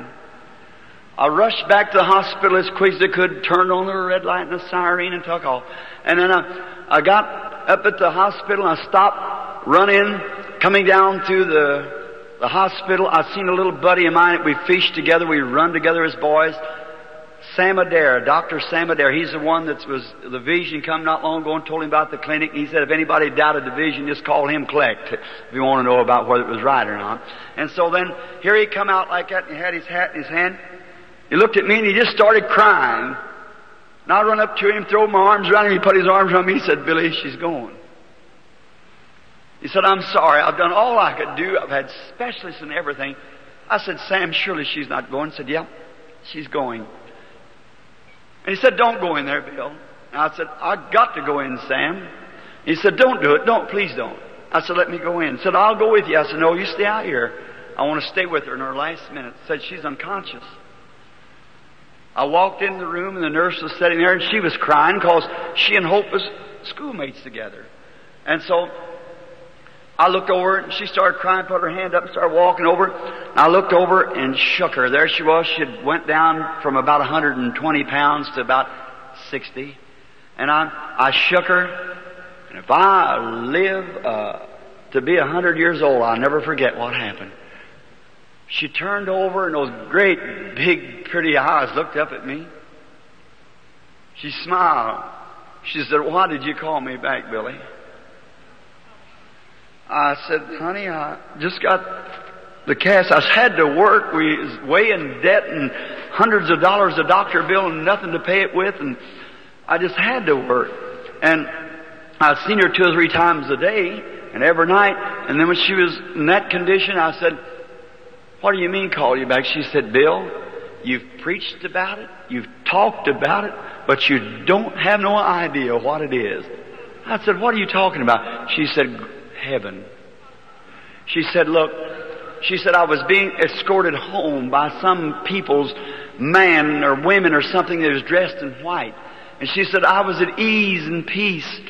She said, "Big pretty birds flying from tree to tree." She said, "Don't think I'm beside myself." She said, "Billy, I'm going to tell you our mistake." She said, "Sit down." I didn't. I knelt down, took her hand. She said, "You know where our mistake is?" And I said, "Yes, sweetheart, I do." She said, "We should have never listened to Mama. Them people were right." I said, "I know it." She said, "Promise me this, that you'll go to those people." I said, "Because they're right." And she said, "Raise my children like that." And she said, "I want to tell you something." She said, "I'm dying." I said, I don't dread going." I said, it's beautiful." She said, "The only thing I hate to leave you, Bill. And I know you got these 2 little children to raise." She said, "Promise me that you'll not stay single and let my children be pulled about from pillar to post." That's a sensible thing for a 21-year-old mother. And I said, "I can't promise that, Hope." She said, "Please promise me." Said, "One thing I want to tell you." Said, "You remember that rifle?" I'm just crazy about guns. And she said, "You wanted to buy that rifle that day and you didn't have enough money to make the down payment?" I said, "Yes." She said, "I've been saving my money, my nickels, to try to make that down payment on that rifle for you." She said, "Now when this is over and you go back home, look up on the duofold, or the folding bed, under that piece of paper on top, and you'll find the money there." She said, "Promise me that you'll buy that rifle." You don't know how I felt when I seen that $1.75 in nickels laying there. I got the rifle. And she said, "You remember that time that you were going downtown to buy me a pair of stockings? And we was going to Fort Wayne?" I said, "Yes." I'd come in from fishing, and she said, "We had to go to Fort Wayne. I had to preach that night." And she said, "You know, I told you there's 2 different kinds. One called chiffon, and what's the other? Rayon, is that right? Rayon and chiffon? Well, chiffon was the best, is that right?" And she said, "Now you get me some chiffon, the full style. You know, that thing has got that little thing in the back of the stocking." And I didn't know nothing about women's clothes, so I was going down the street and saying, "Chiffon, chiffon, chiffon, chiffon," trying to keep thinking of chiffon, chiffon, chiffon. Somebody said, "Hello, Billy." And I said, "Hello, hello, hello, chiffon, chiffon, chiffon, chiffon, chiffon." And I got to the corner and I met Mr. Spahn. He said, "Hey, Billy, you know the perch is biting out over on the side of that last pier?" I said, "Sure enough." "Is that right?" "Yeah." I thought, now when I left him, what was that stuff? I forgot it. So Thelma Ford, a girl that I knew, worked at the 10-cent store, and I know they sell women's stockings over there. So I went over, I said, "Hi, Thelma." And she said, "Hi, Billy. How are you? How's Hope?" And I said, "Fine." I said, "Thelma, I want a pair of socks for Hope." She said, "Hope don't want socks." I said, "Yes, ma'am, she sure does." I said, "You mean stockings?" "Oh, so that's what it is." I thought, "Oh, done showed my ignorance." And she said, "What kind does she want?" I thought, "Oh." I said, "What kind you got?" She said, "Well, we got rayon." I didn't know the difference. Rayon, chiffon, all sound the same. I said, "That's what I want." She said, I said, "Fix me a pair of them, full style." And I got that wrong. What is it? Full fashion. And so I said, "Fix me a pair of them." And when she went to give them to me, there's only about 30 cents. 20 cents or 30 cents, about half price. Well, I said, "Give me 2 pair of them." See? And I went back home and I said, "You know, honey, you women shop all over town to find bargains." You know how you like to crow. And I said, "But here, look here, I bought 2 pair for the price that you buy 1 pair with." See? I said, "Oh, that's my personal ability." See, I said, you know, Thelma sold me these. I said, she might let me have them at half price. She said, did you get chiffon? I said, yes, ma'am. It all sounded the same to me. I didn't know there was any difference. And she told me, she said, Billy, I thought strange when she got to Fort Wayne she had to get another pair of stockings. She said, I give them to your mother. Said, they're for older women. Said, I'm sorry I did that. I said, oh, that's all right, honey. And she said, now don't live single. And she said, she didn't know that what was fixing to happen in a few hours to man. And I held her darling hands while the angels of God packed her away. I went home. I didn't know what to do. I laid down there at night and I heard, I think a little mouse was in the old grate where we had some papers in there, and I shut the door with my foot in there, hung her kimono on the back, and laying down there in the morgue. And just in a little bit, someone called me, said, Billy, this Brother Frank Broy. He said, your baby's dying. I said, my baby? He said, yes, Sharon Rose. Said, Doc's up there now, and said she's got tubercular meningitis. She nursed it from her mother. And said she's dying. I got in a car, went up there, and there she was, a sweet little thing, and they rushed her to the hospital. I went out to see him. Sam come up and said, Billy, don't you go in that room. You got to think of Billy Paul. Said, she's dying. I said, Doc, I got to see my baby. He said, no, you can't go in. Said, she's got meningitis, Billy. You'd pack it to Billy Paul. And I waited till he got out. I couldn't stand to see her die and her mother laying down there in the undertaker's establishment. I tell you, the way of a transgressor is hard.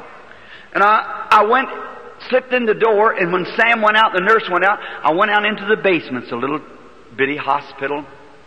She's in an isolated place, and the flies was in her little eyes. They had a little, what we call a mosquito bar, a little netting over her eyes. And she, with a little spasm, her little fat leg was moving up and down like that, and her little hands with that spasm. And I looked at her, and she's just big enough to be cute, about 8 months old. And her mother used to set her out there with her little 3 corners on, you know, in the yard when I'd come up and I'd toot the horn, and she'd go goo, goo, goo, goo, reaching for me, you know. There laid my darling dying. I looked down to her and I said, Sherry, you know Daddy? You know Daddy, Sherry? And when she looked, she was suffering so hard that one of them pretty little blue eyes had crossed. It like to tore my heart out of me. I knelt down, I said, Lord, what have I done? Haven't I preached the gospel on the street corners? I've done everything that I know to do. Don't hold it against me. I never call them people trash. It was her that called them people trash. I said, I'm sorry it all happened. Forgive me. Don't take my baby. And while I was praying, looked like a sheet or cloth come down. I knowed he had refused me. Now there was the hardest and the most treacherous time of my life. When I raised up and looked at her, and I thought, Satan put in my mind, well, you mean as hard as you've preached and the way that you've lived, and now when it comes to your own baby, he'll turn you down. I said, that's right.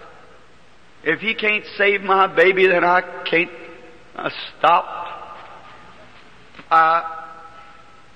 I just didn't know what to do. And then I said this, I said, Lord, you gave her to me and you taken her away.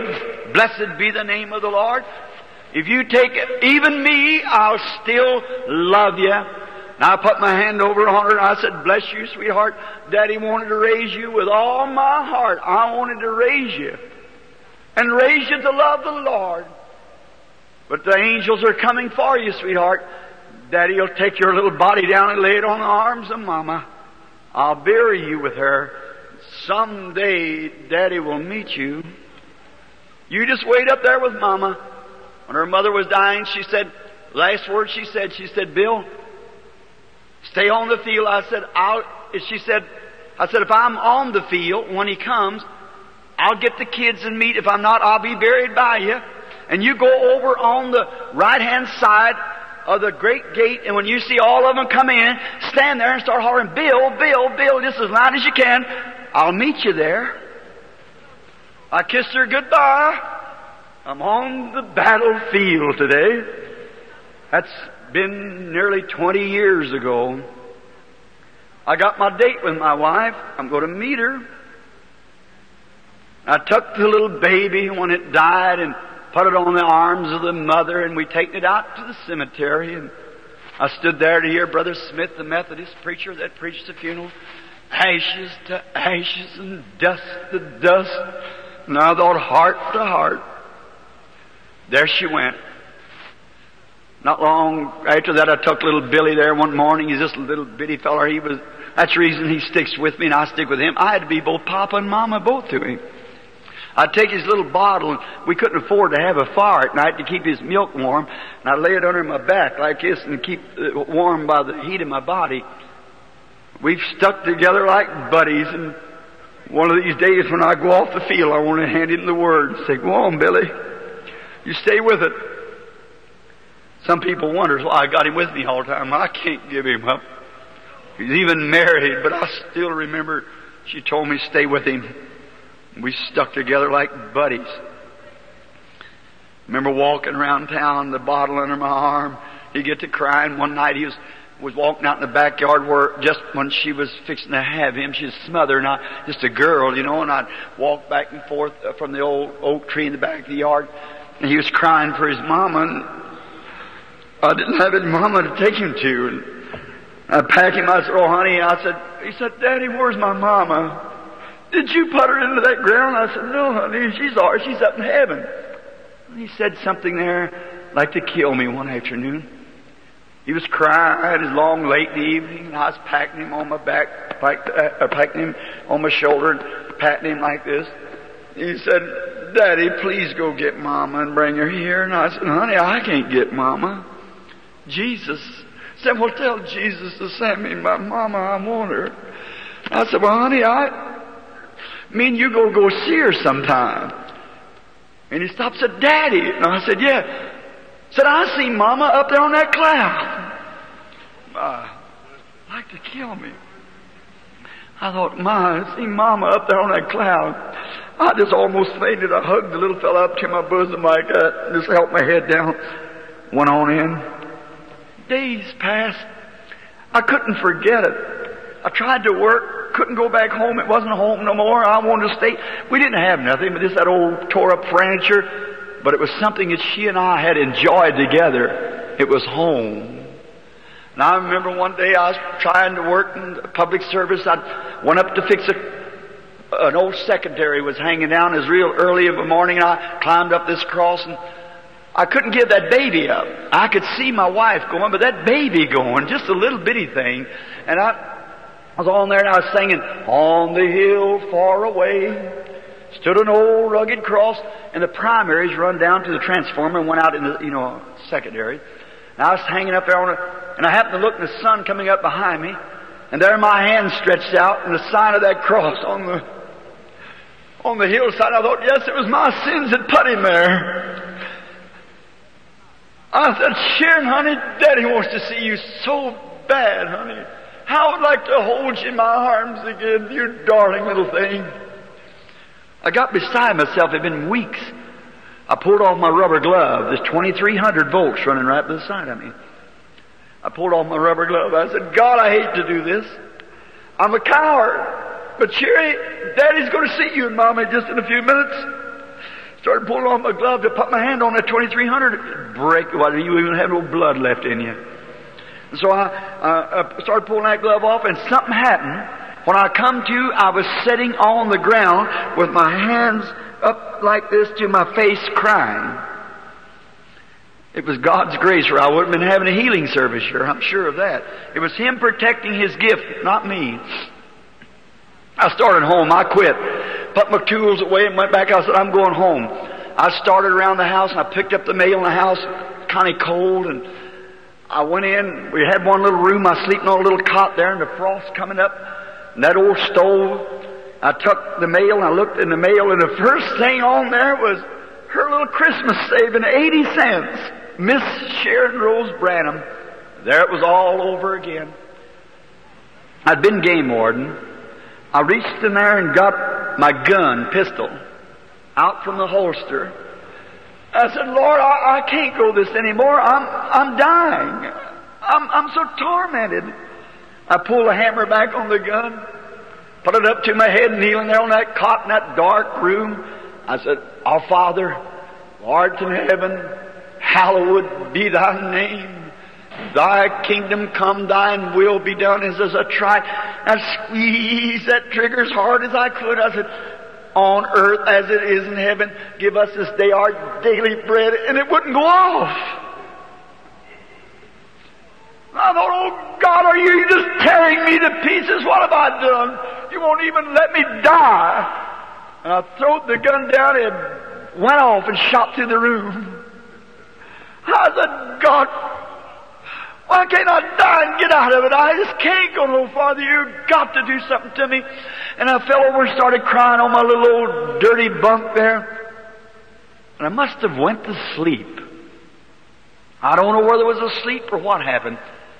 I've always longed to be out west. I've always wanted one of them hats. My father broke horses in his young days, and I always wanted one of them hats, and Brother Demas Sakarin bought me one yesterday. First one I've had and ever had it like that. One of them kind of western hats. And I thought I was going down along through the prairie, singing that song. There's a wheel on the wagon is broken, sign on the ranch for sale. As I went along, I noticed an old covered wagon, like a little prairie schooner. And the wheel was broke. Of course, that represented my broken family. And as I got close, I looked and there stood a real pretty young girl, about 20 years old, white flowing hair and blue eyes, dressed in white. I looked over at her, I said, how do you do? Went on, she said, hello, Dad. And I turned back and I said, Dad? Well, I said, how, miss, can I be your daddy when you're as old as I am? She said, Daddy, you just don't know where you're at. And I said, well, what do you mean? She said, this is heaven. Said, on earth I was your little Sharon.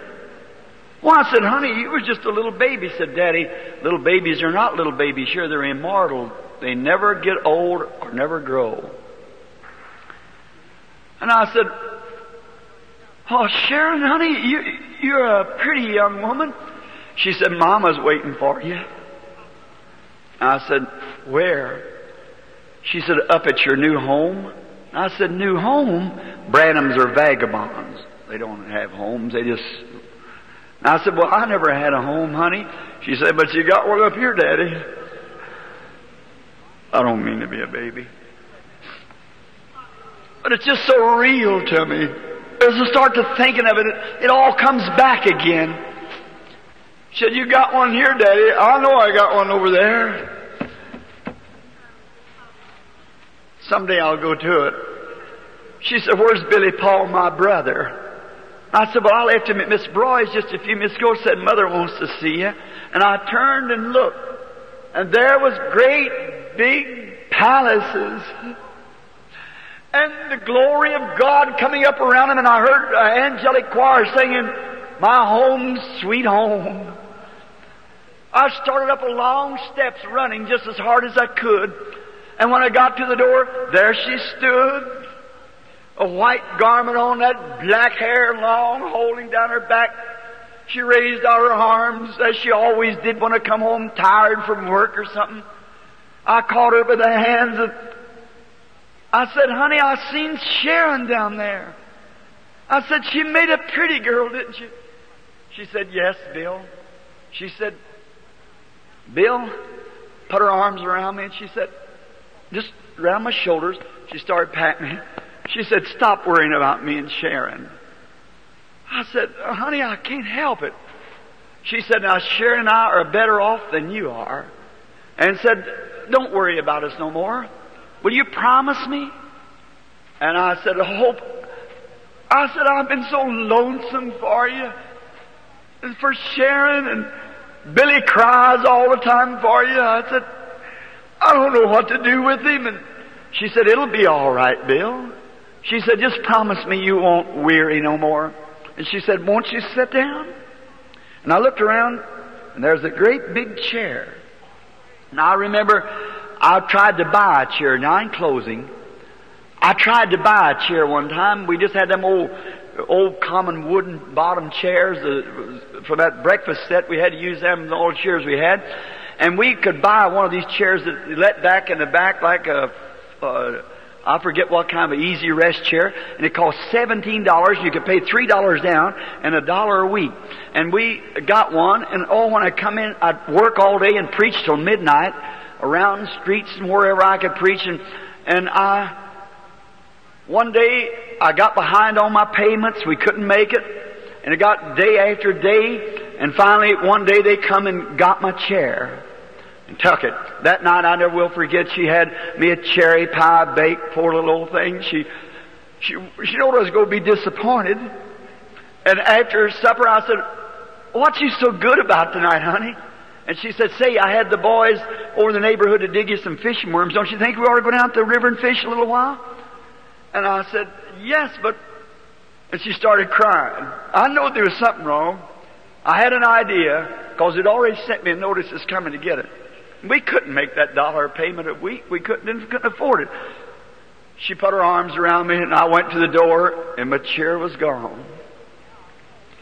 She told me up there, she said, "You remember that chair, Bill?" And I said, "Yes, honey, I remember." She said, "That's what she's thinking about, wasn't it?" "Yeah." I said, "Well, they won't take this one. This one's paid for." She said, "Sit down just a minute, I want to talk to you." I said, "Honey, I don't understand this." And she said, "Promise me, Billy. Promise me that you won't worry anymore. You're going back now." I said, "Promise me you won't worry." And I said, "I can't do that, Hope." And just then I come to. It was dark in the room. I looked around and I felt her arm around me. I said, "Hope, are you here in the room?"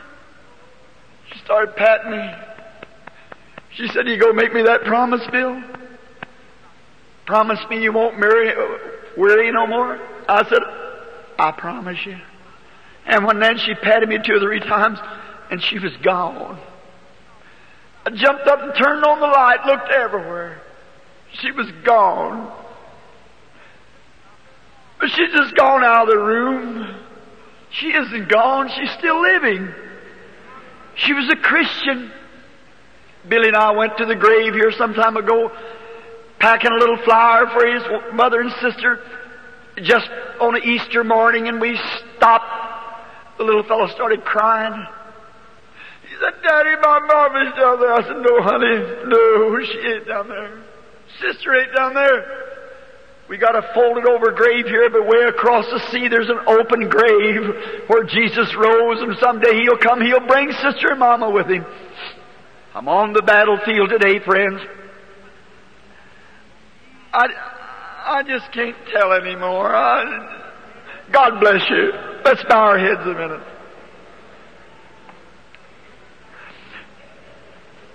Oh, Lord.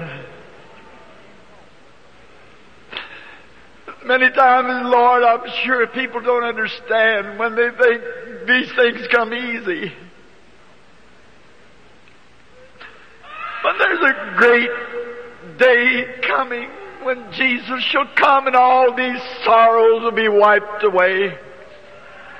I pray, Heavenly Father, that You help us to be prepared. And that last promise, when I kissed her on the cheek that morning and I'd meet her there that day, I believe she'll be standing at that post screaming my name. I've lived true to that promise since, Lord. Around the world, in all kinds of places, trying to bring the gospel. Getting old now, tired, wore out. One of these days I'm going to close this Bible for the last time. God, keep me faithful to the promise. Keep Your grace around me, Lord. Let me not look at the things of this life, but live for the things that's beyond. Help me to be honest. I don't ask for flower bed of ease. No, Lord, when my Christ died there under suffering, and all the rest of them died like that, I don't ask for any easy thing. Just let me be honest, Lord, truthful. Let people love me so I can lead them to Thee. And someday when it's all over and we gather around under the evergreen trees, I want to get her by the hand and walk her up to show the people of Angelus Temple and all the others. It'll be a great time then. I pray that Your mercies rest upon each of us here. And those who are here, Lord, may not even know You. And maybe they've got some little loved one across the sea yonder. If they've never fulfilled their promise, may they do it now, Lord. While we have our heads bowed, I wonder in this great, huge auditorium this afternoon, how many of you say, Brother Branham, I want to meet my loved ones too. I've got some loved ones just across the river yonder. Maybe you made a promise that you'd meet them. Maybe when you told Mother goodbye up there at the grave that day. Maybe when you told little sister goodbye, or Dad, or some of them at the grave. Promise you'd meet them, and you've never made that preparation yet. Don't you think it's a good time now to do it? Excuse my breaking down, but oh my, you don't realize, friend. You don't know what sacrifice. That's not a spot hardly of the life story. How many of you would like to raise up now and walk up here for prayer? Say, I want to meet my loved ones. Raise up out of the audience and come down here. Will you do it if somebody has never made that preparation yet? God bless you, sir. I see an aged colored man coming out. Others coming. Move yourself. You in the balconies up there, just move right out into the aisle or stand up. You who wants to be remembered in a word of prayer just now, that's it. Stand right up to your feet. That's good. Stand up everywhere. You would say, I've got a father over yonder. I've got a mother or a loved one over yonder. I want to go see them. I want to meet them in peace. Will you raise up, you stand up to your feet anywhere in the audience? Stand up to your feet. Say, I want to accept. God bless you, lady. God bless you back there. Bless you up there. Lord bless you here, sir. That's right. Up in the balcony, the Lord bless you all around, everywhere. Stand up to your feet now to have a word of prayer while the Holy Spirit is here and moving up on our hearts to break up. You know, what the church needs today is a breaking up. We need to go down to the potter's house. Our stiff homemade theology sometimes doesn't work so good. What we need is an old-fashioned breaking up. Repentance in our hearts, getting mellow towards God. That all now that's ready to stand. Let us bow our heads then for prayer. O Lord, who brought again Jesus from the dead to justify all of us by faith believing. I pray, Lord, that these who are standing now to their feet to accept Thee, I pray that forgiveness will be to them. And oh Lord, I pray that they will accept You as their Savior and King and lover, and maybe they got a mama, a papa, somebody just across the sea. There's one thing sure, they got a Savior. May they be forgiven of their sins and all of their iniquity blotted out. If their souls may be washed in the blood of the Lamb, and they live in peace from hereafter, and some glorious day when it's all over, may we gather at Your house and be there as unbroken families to meet our loved ones that's waiting on the other side. This we commit them unto Thee, that Thou wilt keep him in perfect peace whose heart is stayed upon them. Grant it, Lord, as we commit them to Thee, in the name of Thy Son, the Lord Jesus. Amen. God bless you. I'm sure the workers see where you're standing, and they will be right with you in a few minutes. And now to those who are going to receive prayer cards. Billy, where's Gene and Leo in the back? They're here to give out the prayer cards just in a few minutes. Brother will dismiss the audience in prayer, and the prayer cards will be given out. We'll be back here just in a little bit to pray for the sick. All right, brother.